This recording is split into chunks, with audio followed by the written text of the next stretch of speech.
Bueno, ahora le damos la bienvenida al doctor Sergio de los Santos Villalobos con el tema Colecciones de cultivos microbianos, alternativa sostenible para garantizar la seguridad alimentaria. Bueno, un poquito de su trayectoria. Él es profesor e investigador en el Instituto Tecnológico de Sonora, en México, y director del nodo de investigación, colección de microorganismos edáficos y endófilos nativos. Eh, Trabaja también en un laboratorio de biotecnología del recurso microbiano, el cual tiene como meta el desarrollo de alternativas agrobiotecnológicas sostenibles basadas en el uso de microorganismos nativos para incrementar de forma sostenible la competitividad agrícola en México, bajo condiciones adafoclimáticas actuales y en perspectivas ante el cambio climático, disminuyendo la degradación microbiana de nuestros suelos agrícolas. Ha planificado más de 130 artículos indizados, 20 capítulos de libro, 4 libros editados. Además, cuenta con el registro de 2 patentes en el área agrobiotecnología y una en el área de desarrollo de software. Actualmente es miembro del Sistema Nacional de Investigadores del Consejo Nacional de Ciencia y Tecnología nivel 2. Bienvenido, Sergio. Muchas gracias. ¿Nos escuchamos correctamente? Sí. Ok. Bueno, primeramente me gustaría agradecer a Solena por tan fina invitación. Siempre es un gusto para nosotros compartir nuestras experiencias con todos y todas ustedes. Y además es un canal de intercambio de información. También sus comentarios, sus sugerencias, todas sus aportaciones son muy importantes para nosotros. Y de nueva manera felicito por generar este foro de discusión que es muy importante para todas las personas que nos dedicamos en esta área y de esa manera potenciar la seguridad y soberanía alimentaria en nuestro país y en nuestra región. El día de hoy, con gusto, compartiré con ustedes los avances más sobresalientes que tenemos en nuestro equipo de trabajo y cómo las colecciones de cultivos microbianos son una estrategia importante para contribuir y para garantizar la seguridad alimentaria. En este sentido, previamente se discutían estos temas.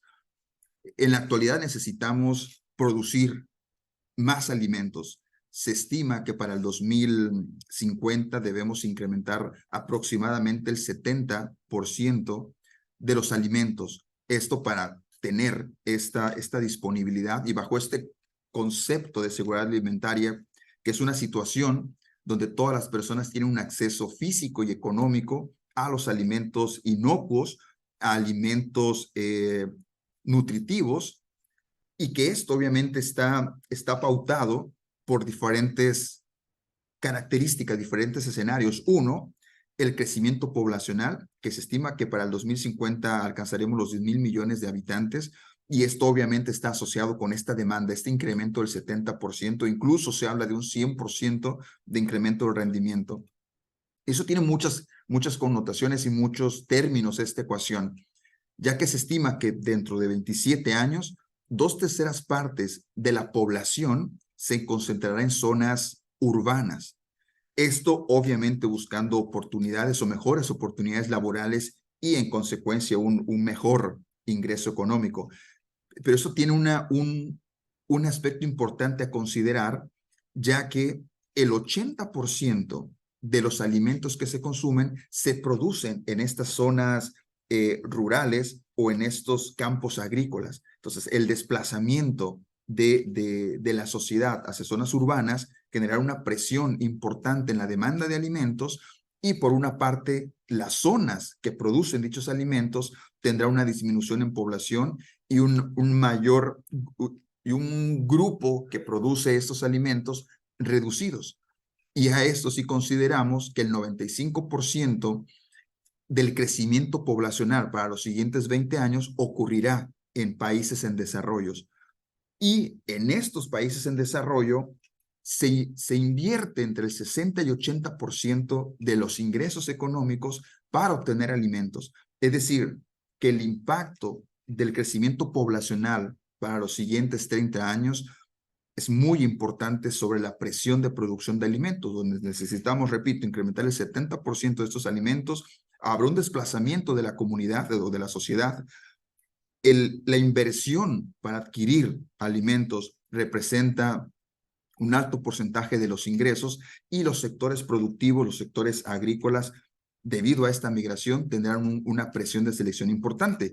Y esto, por supuesto, genera un problema de inestabilidad en términos de seguridad alimentaria global. Claro, si a esto sumamos asuntos de cambio climático, patógenos emergentes, cambios extremos de temperatura, de precipitación, el precio incrementado de agroquímicos, la presión sobre los sistemas agrícolas es muy importante.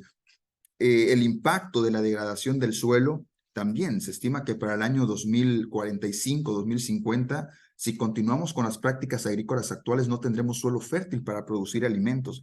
Entonces, es un aspecto importante en el cual todos y todas tenemos un impacto o una contribución que hacer.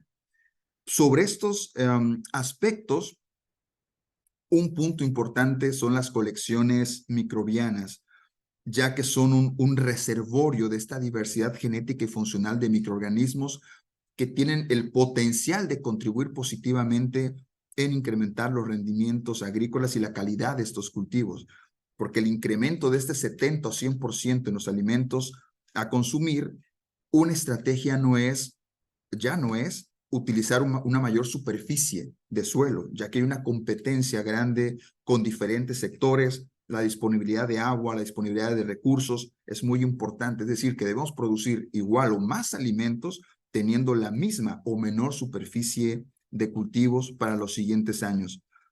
En este sentido, en 2014 fundamos la colección de microorganismos edáficos y endófitos nativos, llamada Colmena, en la cual tiene como objetivo dos puntos importantes. Uno, conocer la diversidad genética y funcional de los microorganismos presentes en las principales zonas agrícolas de México, asociados a los principales cultivos del país. Y por otro punto, analizar estos microorganismos, bioprospectar estos microorganismos para generar alternativas agrobiotecnológicas sostenibles para contribuir positivamente a la seguridad alimentaria.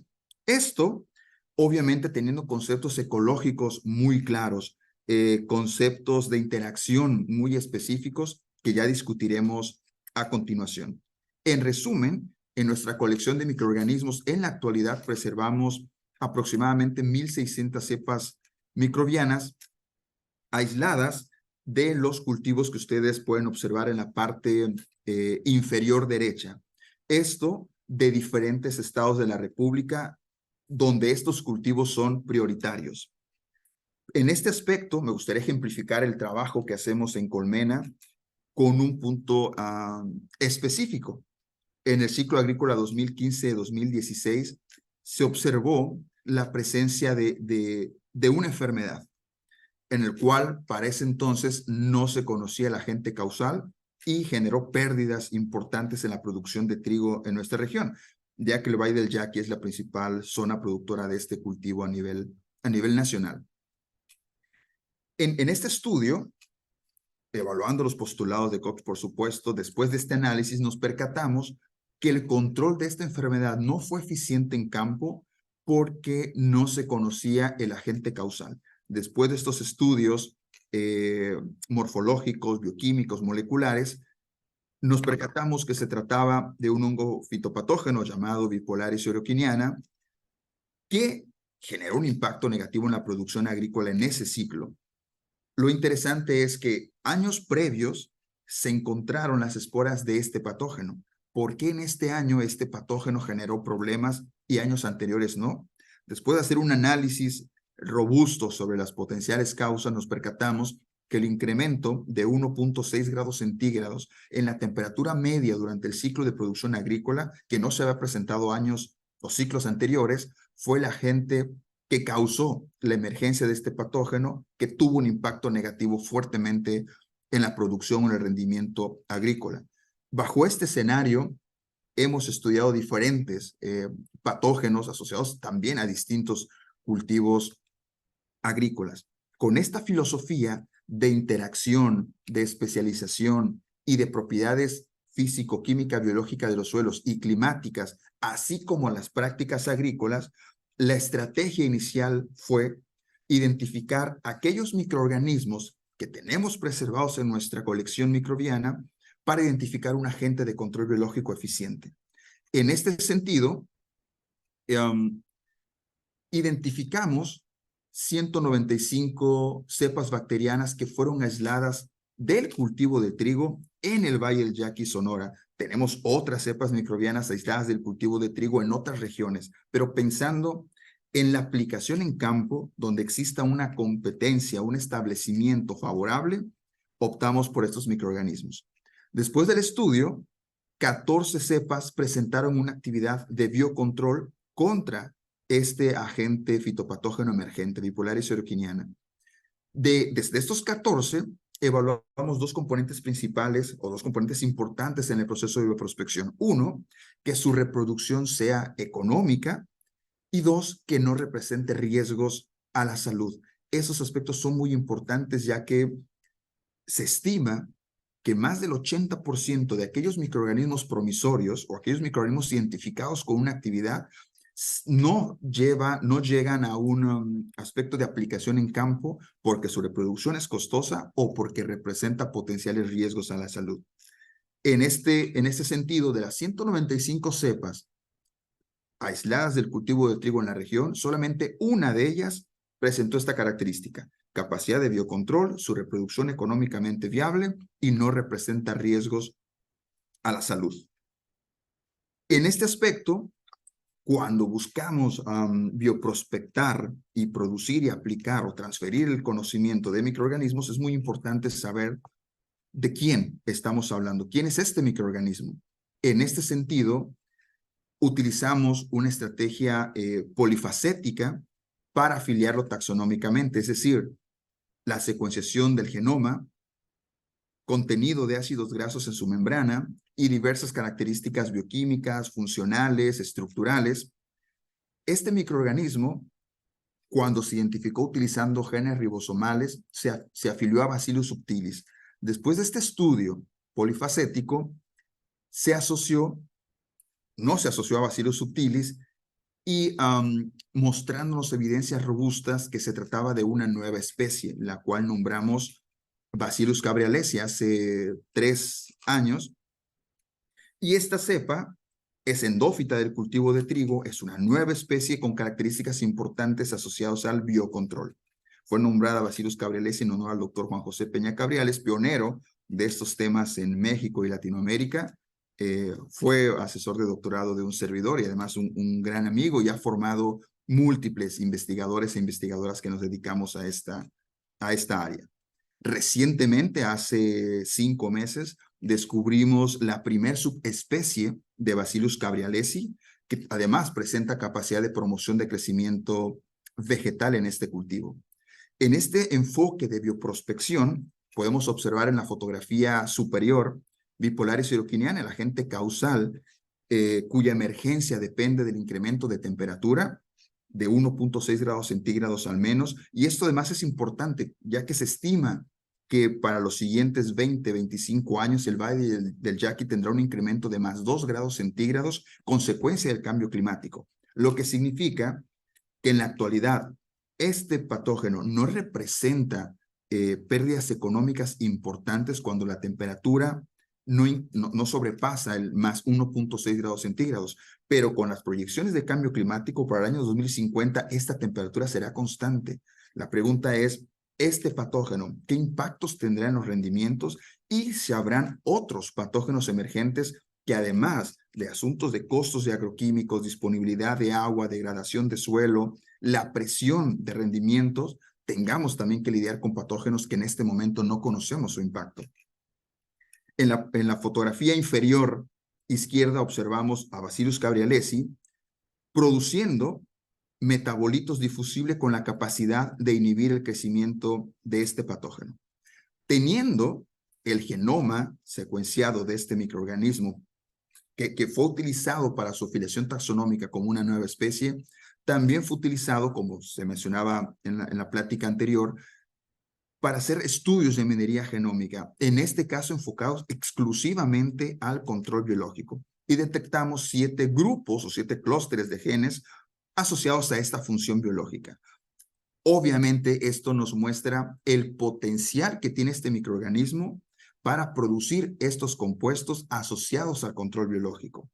Pero aquí es donde necesitamos conocer la parte ecológica de este microorganismo, ya que no obstante que tenga esta capacidad, se necesitan condiciones específicas para que los produzcan. No necesariamente el encontrarlos en el genoma significa que en campo los estará produciendo, ya que observemos que en campo son condiciones de nutrientes, condiciones de interacción con microorganismos, con condiciones climáticas variables en tiempo y el espacio.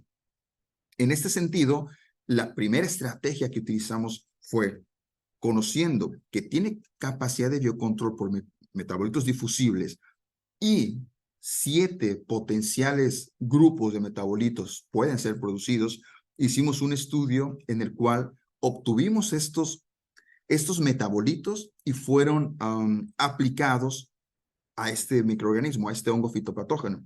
En la parte inferior observamos el comportamiento del micelio de este microorganismo teñido con un colorante que se ancla en las membranas internas. Y en el control podemos observar que dicho colorante se encuentra dentro de las células y tenemos un crecimiento típico miceliar de este patógeno. Cuando estudiamos el sobrenadante libre de célula y el precipitado de metabolitos, observamos que no hay crecimiento miceliar y el colorante se encuentra en el exterior, lo que significa que hay ruptura celular por él o los metabolitos que produce ese microorganismo, así como hay inhibición de la germinación de las esporas. Esto nos indica que hay un metabolito o unos metabolitos que produce este microorganismo, que puede ser uno o más de los 7 que identificamos por minería genómica, que juega un papel muy importante. El mecanismo de acción es interesante conocerlo, ya que nos permite innovar. Es decir, no podemos diseñar un bioproducto ni sugerir estrategias de aplicación en campo si no conocemos el mecanismo de acción, ya que es distinto el bioformular y el aplicar un microorganismo que tiene biocontrol a través de producción de sideróforos, por ejemplo, que a través de enzimas líticas o a través de lipopéptidos o competición por espacio y nutrientes. Dependiendo del mecanismo de acción, de las condiciones en las cuales se produce, es un insumo importante para la reproducción, bioformulación y estrategias de aplicación en campo.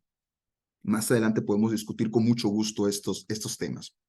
Teniendo esta información, minería genómica y bioactividad, hicimos un estudio de regulación. Es decir, durante la fase de crecimiento de este microorganismo de Bacillus cabrialesi, subespecie cabrialesi, identificamos que en la fase estacionaria y en la fase exponencial primaria no hay biocontrol. Es decir, que los metabolitos que produce esta bacteria en esta fase no tienen actividad de biocontrol. En la fase estacionaria tardía, la bioactividad de dichos metabolitos es el 50% de los metabolitos que se producen en la fase estacionaria.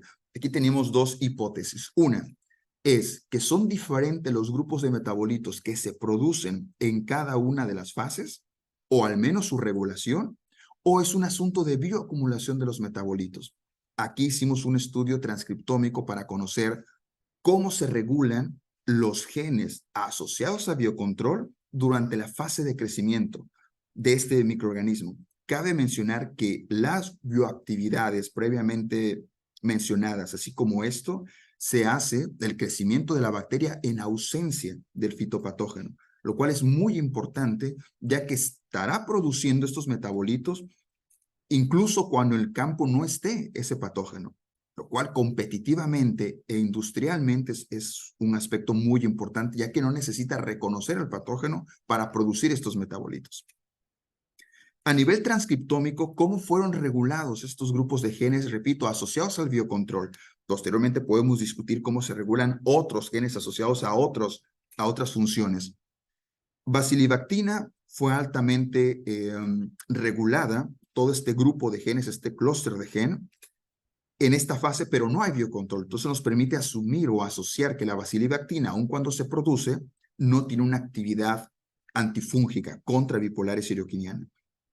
En la fase exponencial tardía se regularon positivamente este grupo de genes.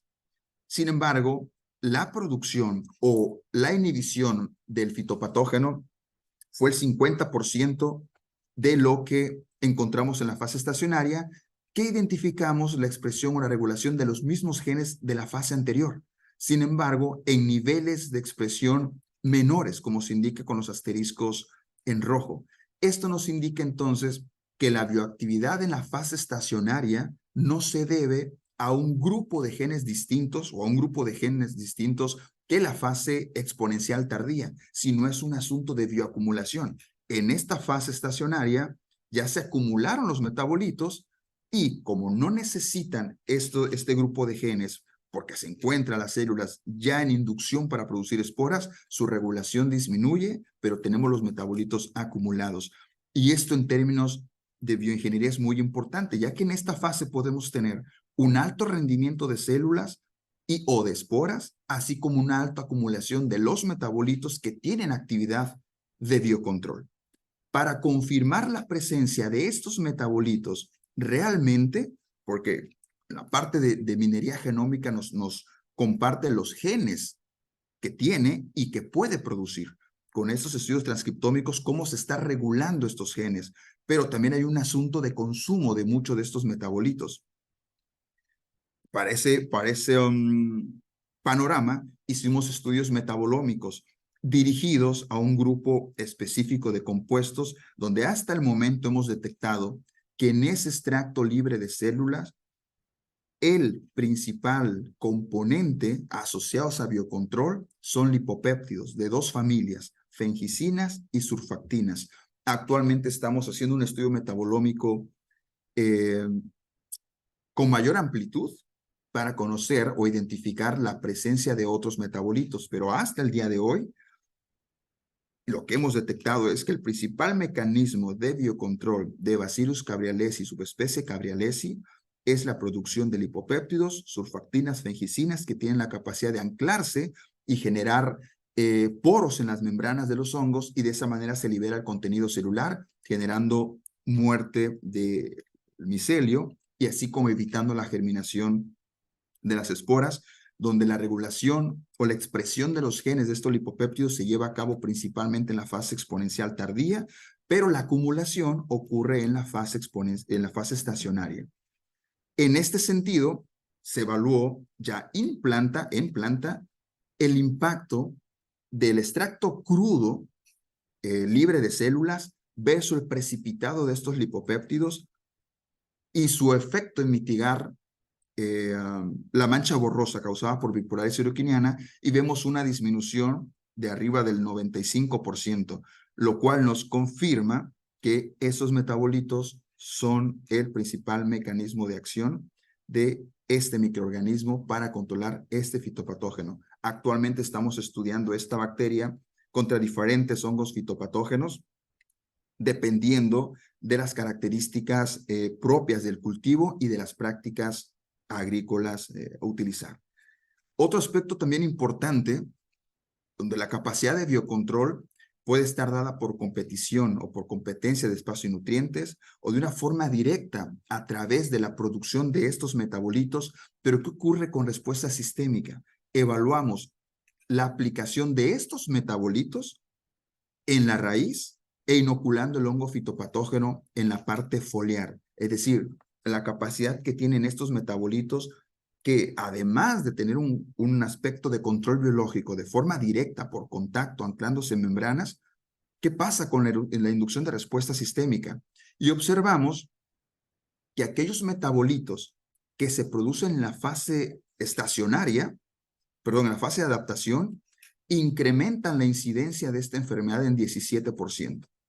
Los metabolitos y la concentración de estos que se producen en la fase exponencial, que como observamos tiene un 50% de biocontrol del hongo a través de contacto, inhibe la incidencia de enfermedades en un 19%.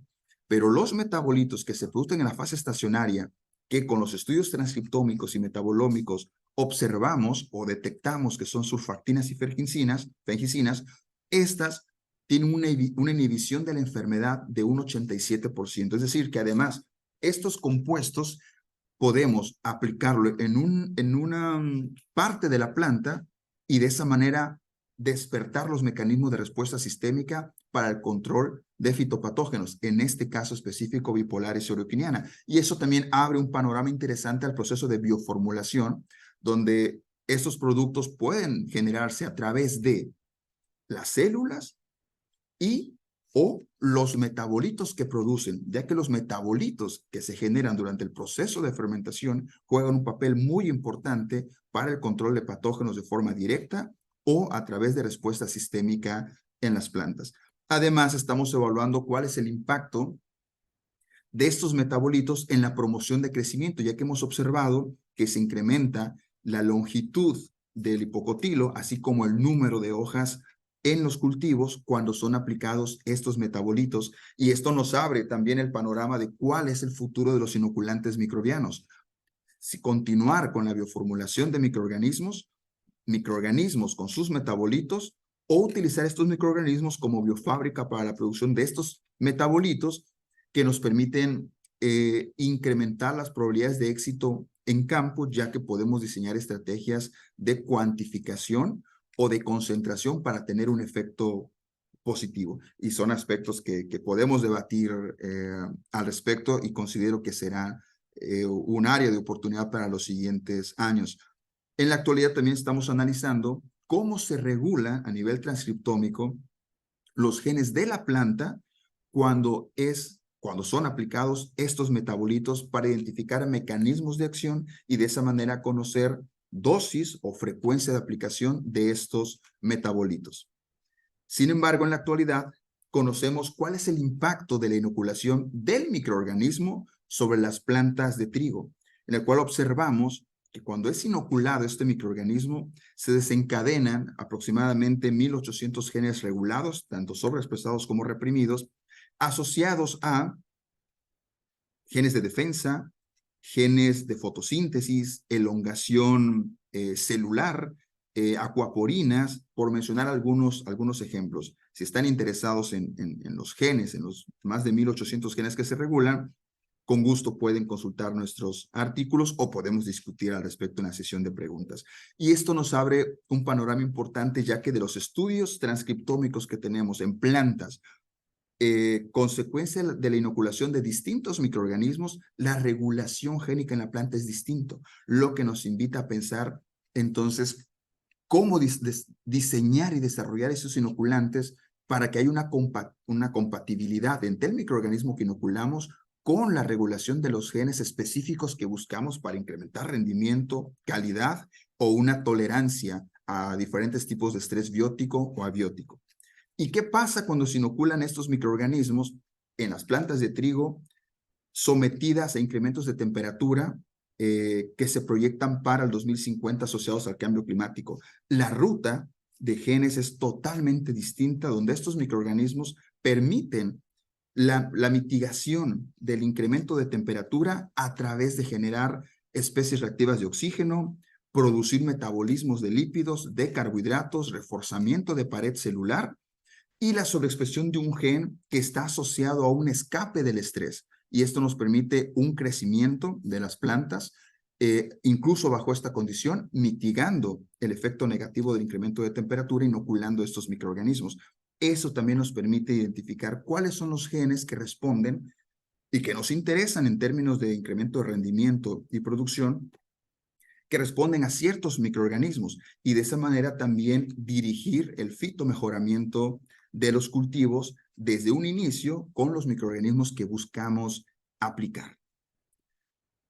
En términos de ecología, cómo este microorganismo tiene la capacidad no solamente de producir este efecto per se, su interacción con las plantas, qué otras capacidades tiene para establecerse en el suelo, competir con la microbiota nativa y de esa manera desarrollar o producir estos compuestos. Los lipopéptidos se producen en cada duplicación celular, es decir, con que se tengan condiciones para que la bacteria se duplique, la producción de estos compuestos se llevará a cabo. Lo cual también es algo interesante, ya que no es dependiente de un elicitor externo que difícilmente se encuentran en el suelo. Y de esa manera garantizamos no solamente el establecimiento, la colonización, sino la producción de estos compuestos y de esa manera tener mayor probabilidad de éxito cuando se aplican.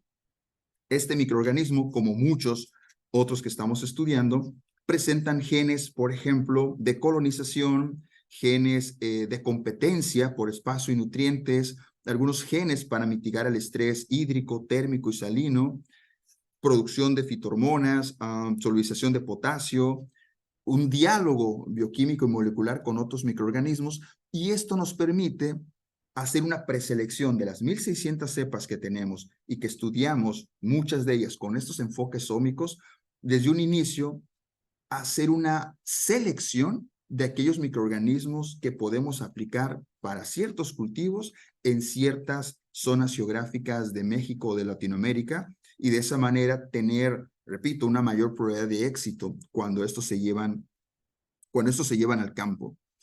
Y en este aspecto, ¿cómo ocurre esta interacción de los microorganismos en los sistemas agrícolas?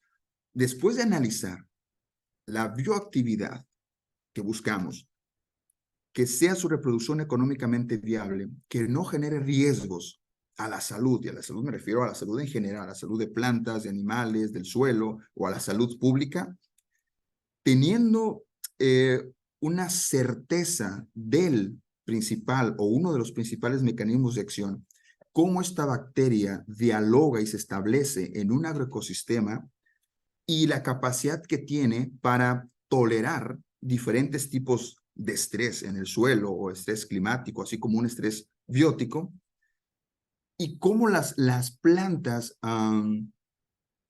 interactúan con ese microorganismo y cómo se regulan los genes en la planta que estén asociados a un incremento de rendimiento y de calidad de los cultivos, es una estrategia de bioprospección que utilizamos, y en este caso puntual nos permitió identificar 3 cepas bacterianas que generamos consorcios bacterianos dependiendo de la problemática a atender, dependiendo de las propiedades físico-químicas y biológicas de los suelos, de las condiciones climáticas y de las prácticas agrícolas que se utilizan. De esta manera generar una solución basada en microorganismos que sea fácilmente adoptada y adaptada al sistema de producción agrícola y no generar modificaciones de maquinarias o de aplicación que al final del día generan costos incrementados para los productores.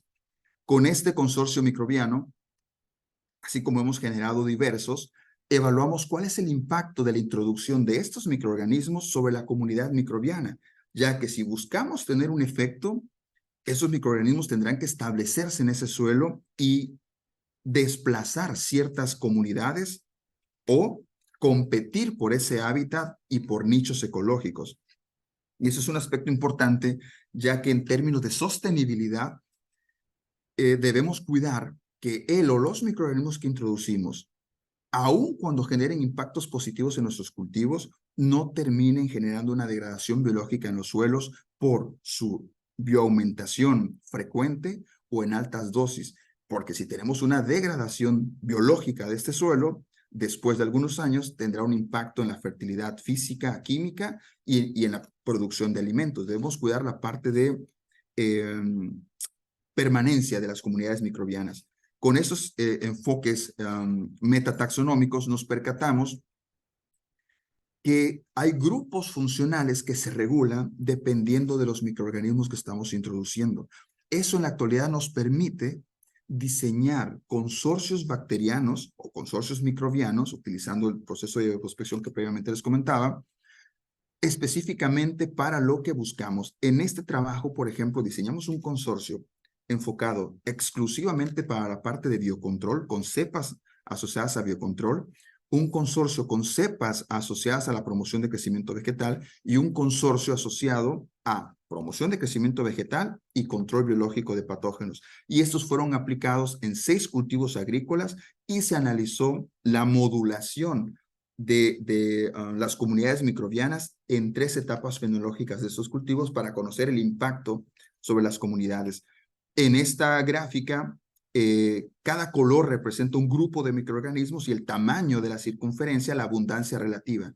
Y este grupo o este consorcio, por ejemplo, no modifica la abundancia relativa de arqueas, pero sí lo hace en términos de hongos. Hay una reducción del 26% al 22%.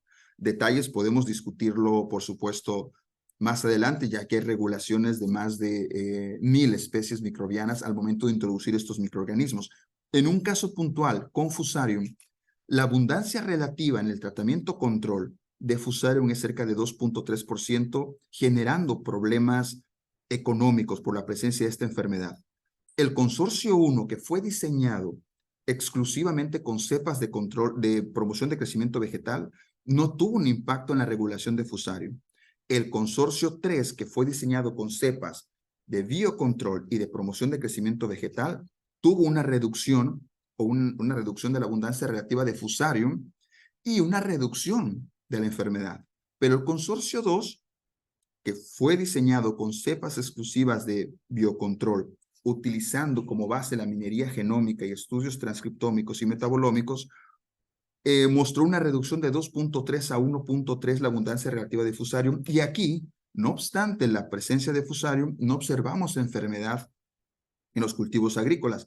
Y esto entonces nos invita a pensar en desarrollar estrategias no de erradicación total de los organismos patógenos, sino de reducir su población para que no presente riesgos a los cultivos y a la economía de los productores, pero mantener esas poblaciones, ya que los hongos fitopatógenos tienen un impacto también positivo en los agroecosistemas. Fusarium, por ejemplo, tiene la capacidad de degradar materia orgánica, de producir fitohormonas, incluso algunas cepas producen sideróforos y también tiene la capacidad de inhibir a otros hongos fitopatógenos. Entonces, la estrategia que nosotros estamos utilizando es cómo diseñar inoculantes microbianos para reducir la población de los microorganismos patogénicos, donde esa población reducida ya no tenga un impacto o ya no manifieste la enfermedad de los cultivos, pero continuar con el equilibrio ecológico de ese sistema. Por mencionar un ejemplo, la aplicación del consorcio 2 redujo la composición microbiana de más de 1000 especies a 653 especies. Hubieron especies que ya no fuimos capaces de detectarlo utilizando herramientas moleculares de secuenciación de siguiente generación. La pregunta aquí es, esta reducción en términos poblacionales y de diversidad, ¿qué impacto tiene en los agroecosistemas? Así como el cambio climático. El crecer el cultivo de trigo bajo condiciones óptimas o de incremento de temperatura también tuvo un impacto, pero ahora potenciando la diversidad de microorganismos.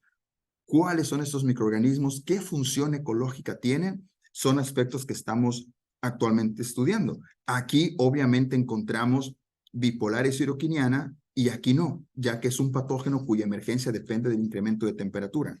¿Qué otros potenciales patógenos emergentes podemos encontrar aquí? Son aspectos que estamos estudiando y de esa manera desarrollar estrategias de biocontrol eficientes para los siguientes años. Y para ir cerrando esta estrategia de bioprospección de microorganismos como un enfoque positivo y sostenible para incrementar los rendimientos agrícolas, estamos estudiando la reproducción de estos microorganismos en consorcio. Al tener el fondo genético, el fondo genómico, conocemos cuáles son las rutas metabólicas en términos, por ejemplo, de consumo de carbono, de nitrógeno, y de esa manera desarrollar composición de medios de cultivo en la cual puedan crecer estos microorganismos en cocultivo, donde no exista una inhibición, y esto permite, por supuesto, abaratar los procesos de fermentación, ya que no se producen los microorganismos de forma individual y después se combinan, sino en el mismo fermentador se pueden reproducir estos microorganismos. Estamos haciendo estudios de metatranscriptómica para conocer en ese proceso de fermentación, tener altos rendimientos de esporas y cuáles son los genes que se están regulando y qué potenciales metabolitos de interés agrícola se pueden producir. Y de esa manera modificar la composición o las condiciones de cultivo para sobreexpresar los genes de interés. Por ejemplo, lipopéptidos, enzimas líticas, fitohormonas, algunos antibióticos, por mencionar algunos ejemplos. Y esto nos ha permitido tener altos rendimientos de célula de esporas en el orden de 10 a la 9 y 10 a la 10 en términos de esporas y células respectivamente, así como la producción de metabolitos de interés y cómo se regulan dependiendo de la condición que estamos estudiando y cómo generar o cómo introducir aditivos para tener una bioformulación estable. Hemos logrado al menos llegar a 1 año de estabilidad, donde tenemos esta composición celular de esporas y de metabolitos que al momento de introducirlos al campo, lo primero que tiene un efecto positivo en el cultivo son los metabolitos que contienen estos productos, mientras estas células producen estos compuestos, se adaptan para producir estos compuestos o estas esporas germinan y después lo producen. Y esto hemos observado un impacto positivo en términos de el efecto en campo, se acorta el tiempo en el cual vemos los beneficios y también tenemos una estabilidad, ya que si las condiciones de suelo y de clima no son óptimas para que el microorganismo germine o los produzca, ya el producto ya lleva esos metabolitos que tienen un efecto positivo. Y de esa manera desarrollamos el escalamiento y la bioformulación, que puede ser en líquido o también en sólido, que hemos estudiado dependiendo de la práctica agrícola que se esté utilizando, económicamente viable y que tenga un impacto. Por ejemplo, en este caso puntual del cultivo de trigo, hemos logrado el incremento del rendimiento del cultivo de trigo aplicando este consorcio bacteriano y una reducción del 50% del fertilizante nitrogenado, manteniendo los parámetros de calidad. Actualmente estamos trabajando sobre el uso eficiente de nitrógeno, ya que bajo estos escenarios el trigo tiene una eficiencia de solo el 30%, donde el 70% se pierde del agroecosistema y hemos observado a través de imágenes satelitales que cuando se fertiliza y se riega, hay un incremento de clorofila en el mar de Cortés, generando muertes de peces.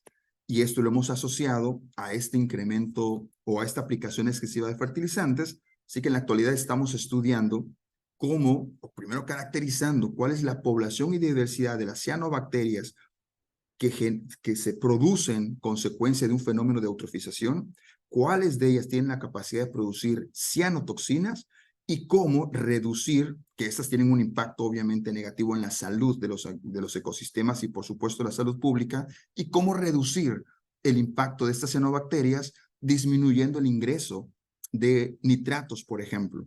Y esto, obviamente, reduciendo la aplicación de fertilizantes nitrogenados con microorganismos para que esta reducción de fertilizantes no tenga un impacto negativo en el rendimiento y de esa manera conectar los ecosistemas marinos como los agroecosistemas de una forma sostenible, mantener o incrementar el rendimiento agrícola, disminuyendo la utilización de agroinsumos, suplementando con microorganismos para tener un agroecosistema sostenible y que también las pérdidas de ese fertilizante no tengan consecuencias negativas en otros ecosistemas. Actualmente utilizamos este enfoque para el cultivo de trigo, como ya vimos previamente, para el enfoque de tomate, para el control de fusarium, y nemátodos, cítricos para el control también de fusarium, papa para el control de Streptomyces scabi, el agente causal de la roña, el maíz para mitigar el efecto de diferentes tipos de estrés abiótico como hídrico, térmico y salino, espárragos para el control de fusarium, mango para el control de fusarium, de Coletotrichum glosporoides, el agente causal de la antracnosis, y también regular la sincronía floral. En chile jalapeño para el control de nemátodos y de fusarium, y para el frijol. Aquí recientemente, hace un mes, se publicó el artículo en el cual descubrimos una nueva especie de bacteria llamada Bacillus mexicanus por el impacto que tiene en la producción de frijol en México, donde este microorganismo tiene la capacidad de controlar el agente causal del moho blanco, del Cleotinis cleotiorium, ya sea el microorganismo, sus metabolitos, y además estos metabolitos aplicados en campo tienen un incremento en el rendimiento del cultivo de frijol. Así que actualmente estamos siguiendo la misma estrategia para conocer cuáles son esos metabolitos que tienen la capacidad de promover el crecimiento vegetal, incrementar el rendimiento del cultivo de frijol y tener un impacto en el control de enfermedades. Este enfoque que estudiamos se ha vertido en este libro que será publicado el próximo mes, que lleva por título Nuevos perspectivas, tendencias y retos en el desarrollo y aplicación de inoculantes microbianos para una agricultura. Así que a partir del próximo mes estará disponible para tener un acercamiento del enfoque global que seguimos para esos temas. Aquí han participado diversos investigadores e investigadoras perdón, a nivel nacional y a nivel internacional. Y bueno, para detalles finos nos pueden consultar nuestras publicaciones en esta página de ResearchGate, donde los llevará el código QR, y también nuestra página de Facebook, donde divulgamos los avances más recientes de nuestro equipo de trabajo y en el cual haremos rifas de un ejemplar del libro previamente mencionado las siguientes semanas. Así que están invitados e invitadas a seguirnos en estas redes sociales. Y por supuesto es un grupo amplio de diferentes investigadores e investigadoras en México y fuera de México que trabajamos de forma transdisciplinaria en estos temas. Y aquí les presento parte de nuestro equipo de trabajo, que son estudiantes altamente comprometidos y comprometidas con el desarrollo de agrobiotecnologías para garantizar la seguridad alimentaria en nuestra región y en México. Así que mis felicitaciones para este equipo de trabajo, para todos nuestros colaboradores y colaboradoras, y un gran agradecimiento para todos ellos y todas ellas. Por mi parte es todo. Quedo a sus finos comentarios y estoy a sus órdenes.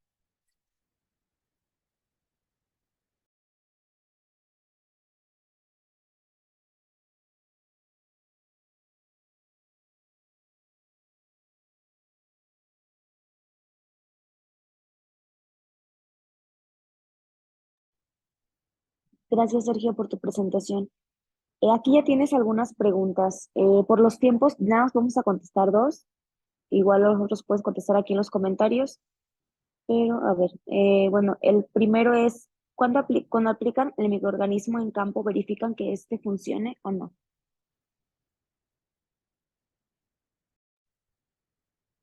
Sí, cuando lo aplicamos en campo, verificamos que funcione para el efecto que fue buscado. Es decir, primero conocemos cuál es la necesidad, cuál es el cultivo, cuáles son las prácticas agrícolas que se llevan a cabo en esos terrenos, y con eso diseñamos el inoculante con esta información que previamente les presenté.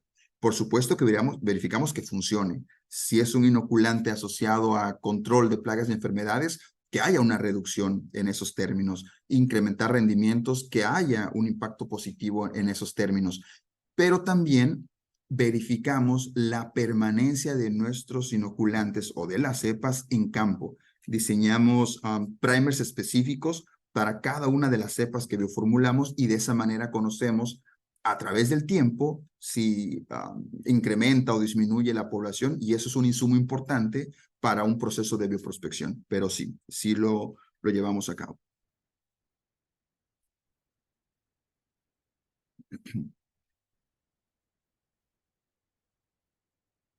¿Alguna pregunta adicional? Sí, muchas gracias, Sergio. Aquí tienes otra pregunta. A ver, dice, de forma residual, en el tiempo que impactó tiene la introducción de estos consorcios, ¿es algo que se tiene que hacer de forma constante para equilibrar la población de estos? Sí, nosotros lo evaluamos en etapas fenológicas, y algo que nosotros cuidamos es que la introducción de estos microorganismos module la comunidad microbiana, tenga un efecto positivo en las plantas, pero que sea una menor perturbación en dichas comunidades. Con estos consorcios lo que hemos observado es que una vez que inicia el cultivo, se introducen los microorganismos, existen regulaciones microbianas, tiene un impacto positivo en la planta, y una vez que se cosecha ese cultivo, las comunidades microbianas iniciales se restablecen. Es decir, que hay una perturbación mínima en el agroecosistema. Y eso es importante bajo nuestro punto de vista, bajo nuestro humilde punto de vista, ya que si introducimos microorganismos altamente competitivos, que una vez que ya no los aplicamos, ya no hay cultivo, se establecen, habrá un desplazamiento paulatino de esas comunidades, y puede existir la posibilidad que después de 3, 4, 5, 7 años realmente desplace comunidades importantes y empecemos a observar aspectos de degradación biológica de los suelos. Así que esos microorganismos llevan a cabo su función, se deja de aplicar y las comunidades microbianas autóctonas se restablecen. Al menos hasta el estudio que hemos realizado. Por supuesto que lo estamos haciendo en un mediano plazo para conocer si esto se mantiene a través de 5, 6, 7 años. Gracias. Gracias, Sergio. Bueno, vamos a dar espacio para una última, que es, buenos días, muy interesante su presentación. Mi pregunta es, ¿cuántas aplicaciones se necesitan para inocular, ya que después del segundo riego de auxilio es comúnmente que se aplique el amoníaco o en el cultivo de trigo? ¿Eso nos afecta en las unidades formadas de colonias de bacillus? Así es. Aquí mencioné ejemplos de bacillus, pero hemos desarrollado inoculantes con otros géneros bacterianos y microbianos. Y efectivamente, en el riego de presiembra, por ejemplo, en trigo, en presiembra y el primer riego de auxilio es donde se debe aplicar estos inoculantes microbianos. Es cuando existe una demanda energética de la planta y hay que proveerle esos nutrientes. Posteriormente, cuando se aplica amoníaco, ahí o se incrementa la dosis de aplicación, o se desfasa la dosis de aplicación, o el bioproducto, en nuestro caso, podría hacerse en otra presentación, una presentación sólida que le permita una protección adicional a estos microorganismos. Claro está, Bacillus produce endosporas que tienen un nivel interesante de tolerancia al amoníaco. Entonces, sí, nosotros recomendamos que sea en el presiembra, en el riego de presiembra y en el primer riego de auxilio y en ocasiones, dependiendo de la demanda de nutrientes, en el segundo riego de auxilio. Ok, muchas gracias, Sergio. Bueno, por los tiempos serían las preguntas que se contestarían. Igual otras las podrías contestar en los comentarios. Ok, muchísimas gracias. Muchísimas gracias por las preguntas. Son muy interesantes todas. En este correo electrónico estoy a sus órdenes, así que por favor, siéntase con la libertad de contactarnos. Un gusto saludarlos y saludarlas.